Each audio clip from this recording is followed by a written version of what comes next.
같이 지금 하나님 말씀을 함께 나누겠습니다. 지금 현재 우리 교회 우리 최경 장로님 내외가 러시아 연해주 땅에 가서 열심히 잘 사역을 감당하고 계십니다. 여러분들은 러시아 하면은 과연 무엇이 떠오르십니까? 아마 대부분은 큰 나라, 또 추운 나라 등이 떠오를 것입니다. 근데 저는 러시아 하면 광활한 숲, 아름다운 단풍의 장관이 떠오릅니다. 러시아는 세계에서 가장 큰 산림 자원을 갖고 있죠. 이제 가을이 되면 단풍이요, 내장산 저리 가라 할 만큼 아름다운 단풍의 그 숲풀이 끊임없이 펼쳐져 있습니다. 무엇보다 그 숲에는 온갖 다양한 먹거리가 자라고 있습니다. 예를 들어서 우리 한국에서 아주 비싼 송이버섯, 그러니까 자연에서만 나오는 이 송이버섯이 러시아 숲에는 풍부히 자라고 있습니다. 그래서 제가 아는 저희 멘토 중에 한 분이신 조한희 선교사님이 어느 날 저한테 송이버섯 먹으러 러시아로 오세요. 여기 숲에 깔려 있습니다. 얼마 정도냐면 제가 송이버섯 가격을 한번 찾아봤더니 우리 한국에서 1kg에 상품으로 한 40만 원, 50만 원, 한 100만 원가량 된다고 합니다. 근데 송이버섯이 러시아에서는 1kg당 10,000원도 안 된다고 합니다. 우리 러시아에 같이 갈까요? 송이버섯 먹으러. 그래서 1990년대에 이제 러시아가 이제 영방 국가가 해체되면서 러시아 경제가 아직 완전히 망하는 지경에 이르렀을 때에 많은 사람들이 생각하기에 러시아 국민들은 다 굶어 죽었다. 저 추운 나라에 라고 예측했지만 굶어 죽지 않았어요. 왜냐하면 그들은 수풀에 가면 엄청나게 나오는 이 야생 딸기, 또 버섯 등등을 채집해서 저장시켜 겨울마다 먹었고요. 또 자신들이 받은 작은 이 땅에서 농사를 해서 굶어 죽지 않을 수가 있었습니다. UN 식량 농업기구 FAO에 따르면 전 세계에서 음식 쓰레기로 버려지는 것을 금액으로 환산하면 무려 4천억 달러, 우리 돈으로 약 438조 원에 이른다고 합니다. 이게 전체 세계 식량 생산량의 절반 혹은 3분의 1가량이 넘는다고 하는데요. 근데 이 정도 양이면 식량난에 허덕이는 국가들을 충분히 먹이고도 남는 양이 된다고 합니다. 결국 이 지구라는 별에 전 세계 70억 인구가 먹을 양식을 이 지구가 충분히 공급하고 있다라고 하는 사실이죠. 우리 하나님은 자신의 형상대로 창조한 인간을 지금도 신실하게 먹이고 계십니다. 그러나 인간의 탐욕 등으로 인해서 식량은 제대로 분배가 되지 않고 있죠. 그래서 지금도 하루에 25,000명이 영양실조와 기아로 죽어가고 있지 않습니까? 우리 사랑하는 심야기도의 성도들이요, 저와 여러분은 바로 예수 그리스도의 피로 말미암아 새 언약의 백성이 되었습니다. 예수님은 우리에게 마태복음 6장을 통하여서 그런즉 너희는 먼저 하나님의 나라와 하나님의 의를 구하라. 그러면 이 모든 것들, 먹을 것, 또 마실 것, 입을 것 등을 너희에게 공급하시겠다고 약속하여 주셨습니다. 우리는 새 언약의 백성으로서 날마다 일용할 양식을 공급받습니다. 그 옛날 이스라엘 백성들이 아무것도 없는 광야에서도 매일마다 일용할 양식을 공급받았던 것처럼 우리도 지금 우리의 일터를 통해 매일의 만나를 공급받고 있고, 아니 인류상의 지구상의 모든 인류들도 지금 하나님께서의 백성들을 먹이시는 손길들 안에 놓여 있습니다. 그러나 이 땅에는 여전히 가난의 문제가 있고 여전히 기근으로 고통하는 자들의 문제가 있죠. 지금도 시리아의 알레포 도시에는 끊임없이 폭탄이 떨어지면서 어린 생명들이 안타깝게 희생당하고 있는 안타까운 장면을 우리가 목도하고 있지 않습니까? 또 우리 한국에도 경제적인 절망감 때문에 정말로 스스로 옳지 못한 결정을 하는 분들이 얼마나 많습니까? 그러기에 우리가 하나님의 전 지구적인 공급하심을 믿는 우리로서, 또 예수 그리스도의 보혈로 새 언약에 된 백성이 된 우리로서 경제적인 고통 가운데 절망하는 이웃들에게 저와 여러분이 어떻게 희망의 빗줄기가 될 수가 있을까요? 첫 번째로 다 같이 따라 하시겠습니다. 복음을 전파하십시오. 시작. 복음을 전파하십시오. 우리 본문 12절 말씀을 보시게 되면 또 요셉의 아버지, 즉 야곱과 또 요셉의 형들과 또 요셉의 아버지 온 집의 그 식구를 따라, 원문을 보니까 그 자녀들의 입을 따라, 자녀들의 그 입을 따라 먹을 것을 주어 요셉이 복량하였더라 라고 말하고 있습니다. 이 12절을 주어를 야곱으로 바꾸면 이렇게 읽을 수 있죠. 야곱이 그 노년에, 야곱이 실직 상태에 있을 때, 또 야곱이 자신의 생업이 기근이 들어서 다 포기하고 이방 땅에 이민 왔었을 때에도 그 아들 요셉을 통해 양식을 공급받았을 뿐만 아니라 자신의 모든 3대조 후손까지 요셉을 통해 공급을 받았더라 라고 읽을 수가 있습니다. 하나님은 야곱에게 약속하신 것을 지금도 신실하게 이루어가고 계시지요. 우리는 알고 있습니다. 야곱이 젊은 시절 베델에서 노숙을 하며 하나님을 만났던 것을요. 창세기 28장 15절에서 하나님은 미래를 예단할 수 없는 야곱, 손에 가지고 있는 건 그저 지팡이 하나밖에 없었던 야곱에게 나타나셔서 야곱의 죄를 물은 것도 아니고 또 야곱의 허물을 책망한 것도 아니신 채 은혜로 자신을 계시하셨죠. 창세기 28장 15절을 같이 읽어보겠습니다. 시작. 내가 너와 함께 있어 내가 어디로 가든지 너를 지키며 너를 이끌어 이 땅으로 돌아오게 할지라. 내가 내게 허락한 것을 다 이루기까지 너를 떠나지 아니하리라. 아멘, 아멘. 하나님은 야곱을 지키고 또 그를 떠나지 않겠다고 약속하셨습니다. 하나님은 야곱의 가문을 열방의 복으로 삼겠다고 선언하셨죠. 이제 야곱은 하나님의 그 약속을 신뢰한 채 이렇게 서원을 합니다. 창세기 28장 20절과 21절을 보시게 되면 야곱이 서원하 이르되 하나님 당신이 나와 함께 계셔서 제가 가는 이 미래가 보장되지 않은 이 길에 지켜주셔서 야곱의 요청은 간단하죠. 제 먹을 양식과 입을 옷을 주셔 제가 평안히 아버지로 돌아오게 하시면 내가 당신을 섬기겠습니다라고 서약합니다. 근데 하나님은 이 약속을 신실하게 이루어 가시지요. 하나님은 야곱을 형통한 환경 가운데에 놓이기보다는 야곱의 성품을 철저하게 빚어가시면서도 하나님은 야곱을 신실하게 먹이셨습니다. 예를 들어 하나님은 야곱이 라반이라고 하는 악덕 고용주 밑에서 고생할 때에도 그를 먹이셨죠. 야곱은 라반 밑에서 10번이 넘게 임금체불을 경험하고 또 비정규직 노동자보다 더한 불공평한 부당한 노동 대우를 받았음에도 불구하고 하나님은 그 속에서 야곱을 먹이셨을 뿐만 아니라 야곱에게 11명의 아들과 1명의 딸까지 선물로 주지 않으셨습니까? 또 하나님의 이 공급하시겠다는 약속은 야곱이 자신의 그 원수지간이었던 자기를 죽일지도 모르는 에서를 만났을 때에도 유효했죠. 전 식구들이 몰살될 위기 속에서 하나님은 에서의 마음을 부드럽게 바꾸셨고 그리고 야곱은 그곳에서 건짐을 받았습니다. 또 야곱은 세겜 땅 안에서 역시 모든 이방 민족들이 자신의 가문을 몰살시킬 그런 두려움에 사로잡혔지만 하나님 그 속에서도 그를 지켜 보호하여 주셨습니다. 급기야 그의 노년에 전 세계적인 경제적 환란이 닥쳤음에도 불구하고 야곱은 자신의 자녀들과 더불어서 요셉을 통해 식량을 공급받았죠. 결국 하나님의 미피시고 먹이시고 그러한 일용할 양식을 공급하시는 약속은 젊을 때나 중년의 때나 노년의 때나 또 은퇴할 때에도 여전히 한결같이 야곱과 그의 가문을 먹이신 것을 믿습니다. 그러게 많은 시편의 저자들이 이런 고백을 하죠. 주님, 백발이 될 때까지 저 버리지 말아주세요. 또 하나님, 당신의 그 위대한 행적을 제가 장래 세대 다 전하기까지, 다음 세대 다 전하기까지 저를 버리지 마세요.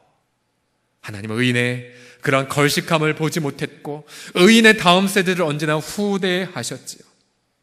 또 오늘 본문을 보면 하나님은 야곱에게 그저 먹고 살 그냥 생존만 허락하신 것이 아니라 27절에 보시면 풍성한 공급도 허락하십니다. 우리 본문 27절을 다 같이 읽어보겠습니다. 시작. 이스라엘 족속이 애굽 고센 땅에 거주하며 거기서 생업을 얻어 생육하고 번성하였더라. 아멘. 즉 이집트 이방 땅에서 가장 베스트한 땅에서 다른 모든 이방 민족들은 지금 생존 문제 때문에 고통했는데 이스라엘 민족만은 평안하게, 더군다나 열매를 맺었고 배가의 기쁨을 맛보며 어느덧 거대한 민족 국가로 발돋움하고 있었습니다. 결국 하나님은 이방 백성들이 고통할 때에도 당신의 백성들을 신실하게 먹이시고 공급하신다는 그 사실이죠. 우리는 야곱이 경험한 이 하나님, 우리 구약 성경의 가장 큰 주제 중에 하나가 야곱의 하나님으로 자기 도움을 삼는 자는 복이 있다고 하지 않았습니까? 그럼 이 야곱의 하나님, 자기 죄와 허물을 보지 아니하시고 신실하게 이스라엘이라는 거룩한 자로 변화시킬 뿐만 아니라 마침내 열방의 복의 근원으로 삼아가시는 그 야곱의 하나님, 오늘 이 2016년 이 세속화된 이 나라 속에 사는 저와 여러분은 어떻게 그 하나님을 만날 수가 있을까요? 간단하죠. 저와 여러분이 바로 예수 그리스도를 구주와 주님으로 고백하는 그 순간, 아브라함이 만났던 그 하나님이 나의 하나님이 되십니다. 이삭이 만났던 그 하나님이 나의 구주가 되시고, 또 야곱을 일평생 인도하셨던 그 하나님이 예수님 안에서 저와 여러분이 하나님이 될 줄을 믿습니다. 그러기에 이 땅에서 먹고 사는 것 때문에 고통하는 이웃이 있습니까? 그러면 그에게 다가가서 야곱의 하나님을 우리가 전할 때에 어떻게 전하시겠어요? 바로 그리스도 예수 안에서, 그리스도 예수 안에서. 특별히 경제적인 어려움 때문에 절망하는 VIP가 있다면 그분에게 이 가을 고린도후서 8장 9절의 말씀을 꼭 전해 주십시오. 우리 고린도후서 8장 9절을 같이 읽겠습니다. 시작. 우리 주 예수 그리스도의 은혜를 너희가 알거니와 부요하신 이로써 너희를 위하여 가난하게 되심은 그의 가난함으로 말미암아 너희를 부요하게 하려 하심이라. 아멘. 아멘.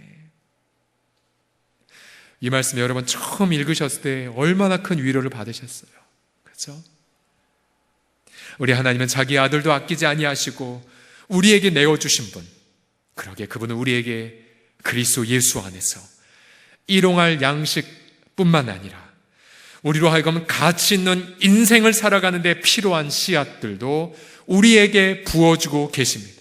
바로 이 기쁜 소식을, 바로 그리스도 예수 안에서 야곱이 경험한 하나님을 우리도 경험할 수 있다는 이 기쁜 소식을 VIP와 이웃과 함께 나누심으로 절망하는 이웃들에게 한 줄기 빛의 역할을 감당하시는 우리 모든 교우들이 되기를 예수님의 이름으로 축복합니다.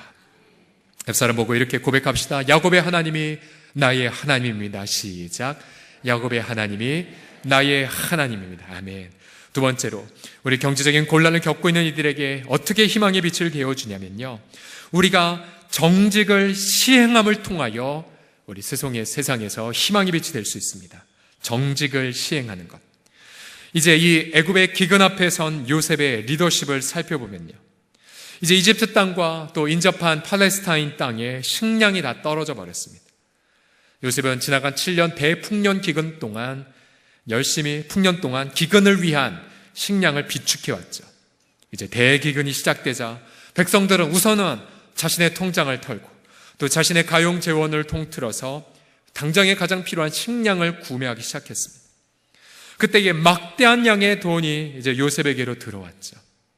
그러나 요셉은 14절을 보게 되면 자신의 독점적인 권한을 갖고 돈을 착복하거나 치부하지 않았습니다. 그는 보디발의 청직으로 있던 것과 동일하게, 또 감옥에서의 그런 청직으로 있는 것과 동일한 태도로 자신이 가진 모든 것들을 모두 거두어 들여서 그 돈을 바로의 궁으로 가져갔습니다. 존 칼빈 같은 학자는 바로 요셉의 투명성을, 정직성을 이 본문 저자가 드러낸 것이라고 주석합니다. 이제 백성들의 곡식이 다 떨어지자 이들은 이제 자신의 가축을 다 사달라고 합니다. 그리고 곡식을 달라고 말하죠. 그래서 요셉은 역시 곡식과 또 가축을 정당하게 교환해 줍니다. 아마 이 땅에 있는 많은 그러한 기득권을 가진 사람은 식량이라고 하는 이 절대적 독점을 갖고 있다면 아마 천정부지로 식량의 값을 올렸겠죠. 그리고는 가축을 아무리 다 동원해도 먹고 살 수 없을 만큼 그렇게 권한을 남용했을 것입니다. 그러나 본문에서 요셉은 정직하게 돈과 식량, 또 가축과 식량, 또 마지막엔 토지와 식량까지 정당한 대가로 교환을 해 주었습니다. 마침내 이제 애굽의 모든 백성들의 자원이 다 떨어지자, 남는 건 자신의 몸뚱아리와 토지밖에 없자 20절에 보면 요셉이 애굽의 모든 토지를 다 사서 어떻게 했냐면 역시 나라에 바쳤습니다.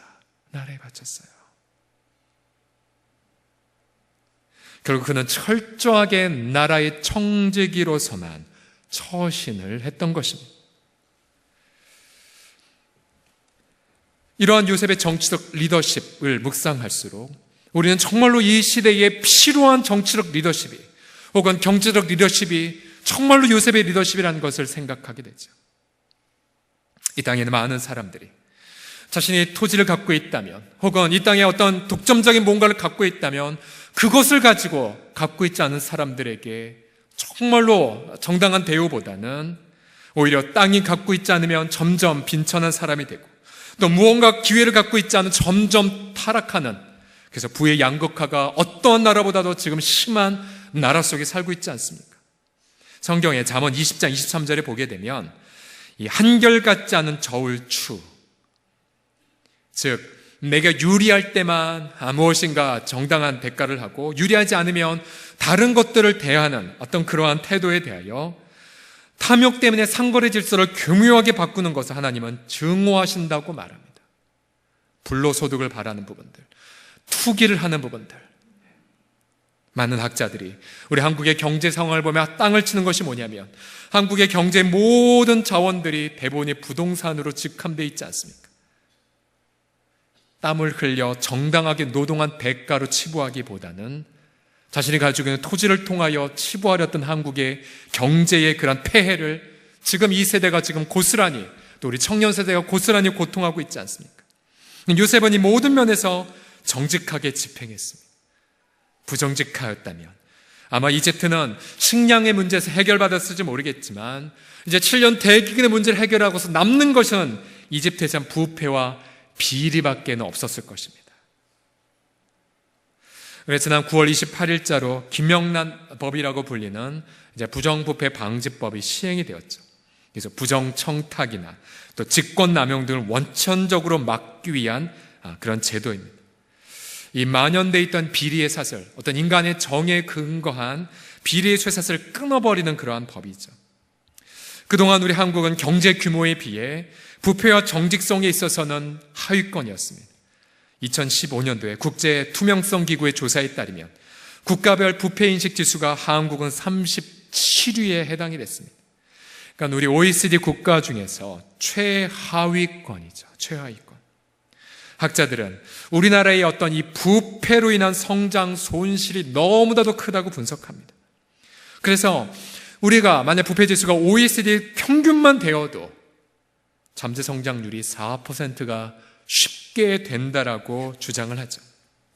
그러고 보면 이 땅에 경제적 기근이 가득한 것은, 또 이 땅에 많은 이웃들이 이 물질 때문에 고통한 것은 절대적 물질의 빈곤 때문이 아니라 바로 지도자들이 정직의 가치에 있어서 모범을 보여주지 않았기 때문이 아니겠습니까? 자신의 권한을 통해 자신의 기득권만을 보호했던 모습들, 그리고 이중잣대를 가지고 나라를 경영했던 모습들 때문이 아니겠습니까? 부의 양극화 더욱더 심해지고 서민들은 주거난에 시달려 점점 서울 외곽으로 몰려가고 있는 상황입니다. 그러게 우리는 기도해야 됩니다. 하나님, 정말 이 시대에 요셉과 같이 정직한 가치를 올곧게 추구하는 리더자들을 허락하여 주시옵소서. 무엇보다 우리의 다음 세대들도, 저들이 지금 이 공교육의 입장에서는 자신들의 그런 이득으로 자신의 어떤 위치로 누군가를 깎아내리는 이 평가가 있는 한 우리는 우리의 다음 세대를 요셉으로 세워갈 수가 없습니다. 과연 우리가 우리의 자녀들을 정직한 자들로 세워갈 수가 있는가? 그것은 우리의 한 맺힌 기도 제목이 되어야 되죠. 조금 지난 얘기긴 하지만 지난 IMF 환란 때였습니다. 유수한 기업들이 가을 낙엽처럼 도산할 때에 부실 경영하고 또 차입 경영을 할 때였었죠. 이제 외국 자본들이 들어와서 이제 이 부실한 기업들을 이제 투자하고자 했을 때에 조사를 해보니 투자할 데가 없었다고 합니다. 왜냐하면 모든 기업들마다 전부 다 이중장부 또 삼중장부를 쓰고 있었기 때문에 도무지 신뢰할 수가 없었죠. 근데 그때에 그 와중에 이 박성수 회장의 이랜드 그룹은 이중장부 없이 투명하게 회계를 운영하고 있었습니다. 그러나 이 회사도 IMF 때문에 큰 이제 위기에 몰려 있었죠. 그런데 이 정직하게 사운으로 정직하게 회사를 운영하려는 이 가치로 인하여서 그 당시 외국 투자회사 가운데에 위버그 핑쿠스란 투자회사가 이랜드를 보니 정직하게 회계가 운영된 걸 보고는 그 당시에 거액의 3,200만 달러 외자를 투자합니다. 결국 그 사건 이랜드 그룹은 기사회생을 했고 지금 현재 여러분 아시겠지만 한국뿐만 아니라 중국에서 거대한 매출을 올리는 기업이 되지 않았습니까? 물론 저는 2007년도에 이 그룹이 홈에버 사태 때 노동자들을 다뤘던 방식에는 동의할 수가 없습니다. 그러나 모두가 다 관행을 좇아 부정을 저질렀을 때에 정직의 가치를 올곧게 추구했던 그 회사를 하나님께서 어떻게 후대하셨는지 우리는 그 정신은 본받고 싶습니다. 왜냐하면 주님은 지금도 요셉과 같이 정직한 자에게 행하는 자들에게 모든 좋은 것을 아낌없이 부어주시기 때문이지요. 저는 오늘 본 말씀을 묵상하면서 그렇다면 이 세상 사람들이 정말로 요구하는 것이 있다면 그것은 모든 예수 믿는 사람들이 재벌이 되어서 돈을 그들에게 갖다 주는 것이 아니라 정말로 부정직과 또 이런 여러 부정에 고통하는 이웃들에게 예수 믿는 크리스찬 정직해. 그래서 무엇보다 우리의 어떤 산업의 브랜드가 정직이 되는 것.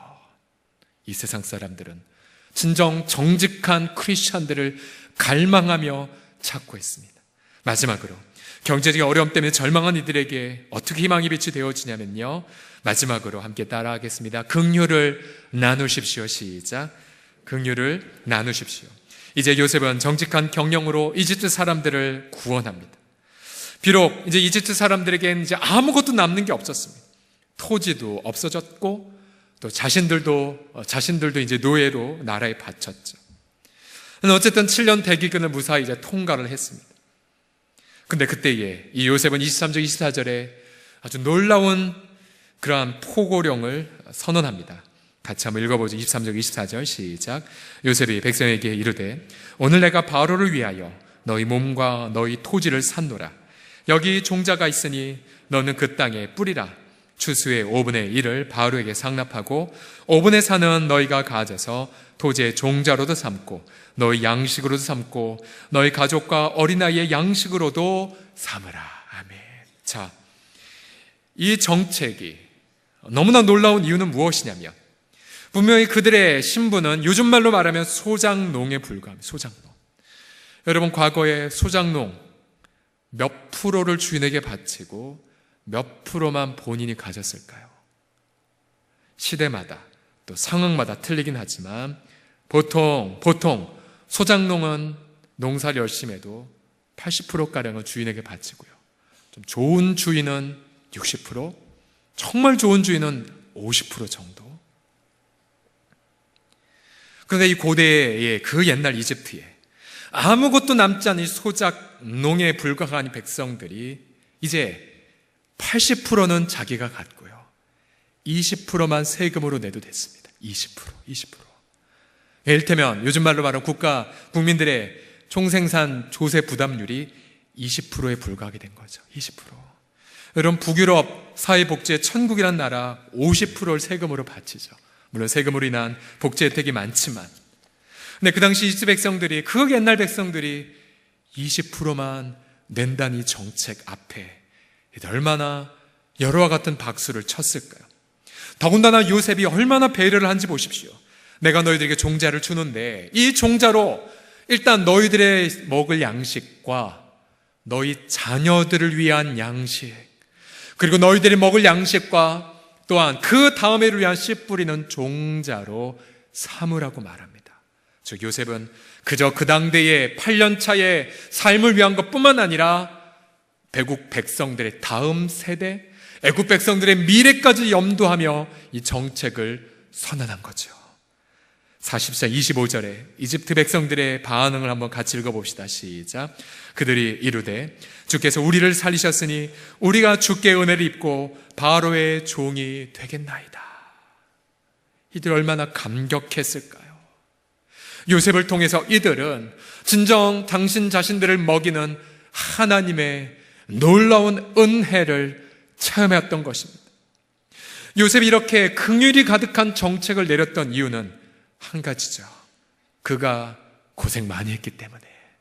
노예살이도 해봤고, 땀 흘려 일한 대가가 자신에게 오지 않은 것도 겪어봤고, 정직하게 살았지만 오히려 오해를 받아서 투옥된 경험도 했습니다. 그 스스로 고통을 통하여 정말로 고통하는 이웃을 향한 연민과 긍휼을 가질 수가 있었죠. 그래서 그는 그의 긍휼로 말미암아 어떠한 선진국보다도 탁월한 경제의 체제를 가지고 있을 수 있었고, 이것으로 인하여 애굽은 위대한 선진국 제국으로 세워지게 됩니다. 성경에서는 이 고아와 과부를 돌보는 긍휼을 가리켜 바로 하나님의 공의라고 말하고 있죠. 시편 82편 3절과 4절을 같이 읽어보겠습니다. 시작.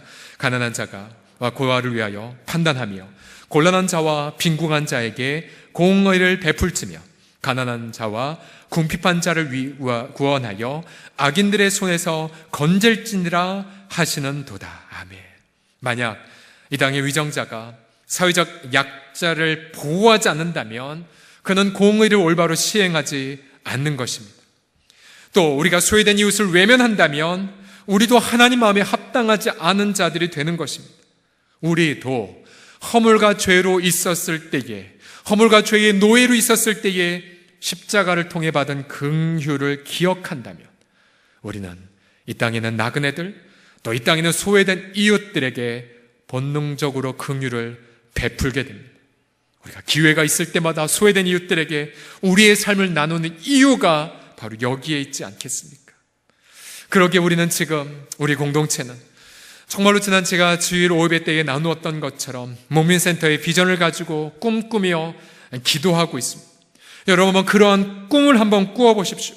이 지역에 정말로 혼자 사시는 어르신들, 오고 갈 데 없는 그런 외로운 어르신들이 낮에 우리 교회 식구들의 돌봄을 받고 보험과 사랑으로 행복해하며 자신의 집으로 돌아가는 그 꿈, 또 이 땅에 주거비가 비싸서 방을 구하지 못하여 절절매는 우리 대학생들에게 우리가 저렴하게 방을 주고 또한 그들로 하여금 제자훈련의 기회를 받도록 그렇게 배려하는 그러한 센터를 만드는 그 꿈들, 또 우리 선교사님들 한국에 오실 때마다 오고 갈 데가 없어서 그렇게 이곳저곳을 방황하고 있을 때 우리가 선교사님들이 편안하게 머무시면서 또 우리 공동체를 축복해 줄 수 있는 그런 선교사들의 스위트 홈도 한번 꿈꿔 보십시오. 또 이 땅에 오늘도 저희 교육자회의 때에 그런 부분을 함께 나누었는데요. 이 땅에 우리 지역에 소외된 청소년들, 어린이들이 많습니다. 가장의 가정 역할 제대로 하지 못하고 혹은 이미 가정이 깨어져서 정말로 조손 가정, 할아버지 할머니와 같이 사는 아이들이 많은데 우리가 그들에게 정말 그들을 멘토링 해주고 또 그들을 하루 종일 방치되는 아이들을 전인적으로 케어할 수 있는 그런 꿈 센터들, 또 그 외에 정말로 이 땅에 많은 장애인들이 와서 하나님을 만나고 예배하고 또 이 땅에 또한 자립된 인생이 살아갈 수 있는 그런 꿈을 꾸는 수 있는 센터들. 그래서 우리 교회가 이 지역에 고통을 치유하는 요셉의 창고와 같은 역할을 하는 그런 센터, 여러분, 그런 꿈을 꿀 때마다 여러분 우리의 심장이 흥분이 되지 않습니까? 정말로 퍼주고 또 퍼주고 그래도 하늘로부터 채워져서 또 나누어진 요셉의 창고, 저는 저와 여러분이 그러한 요셉의 창고와 같은, 그래서 고통하는 이웃들에게 정말로 빛된 공동체가 되기를 예수님의 이름으로 간절히 축복합니다. 우리의 사랑하시는 주님은 그래서 이 시간 마지막으로 우리 가운데 다시 한번 고린도서 8장 9절 말씀을 일깨워 주십니다. 우리 마지막 구절 다 같이 읽어보지요. 시작. 우리 주 예수 그리스도의 은혜를 너희가 알거니와 부요하신 이로써 너희를 위하여 가난하게 되심은 그의 가난함으로 말미암아 너희를 부요하게 하려 하심이라. 아멘, 아멘. 우리는 그 예수 그리스도의 우리를 위하여 가난케 되심을 믿고 우리 영혼의 주 앞에 부요함을 누리게 되었죠. 그렇다면 우리 영혼의 부요함을 누리는 저와 여러분도 동일하게 그 예수 그리스도의 복음의 권세와 능력으로 말미암아 고통하는 이웃들에게 정말로 부요함의 은혜를 함께 나누어 주는 이 땅에 요셉과 같은 아름다운 목민센터를 우리가 함께 이루어가기를 예수 그리스도의 그 위대하신 이름으로 축복합니다. 우리 기도합시다.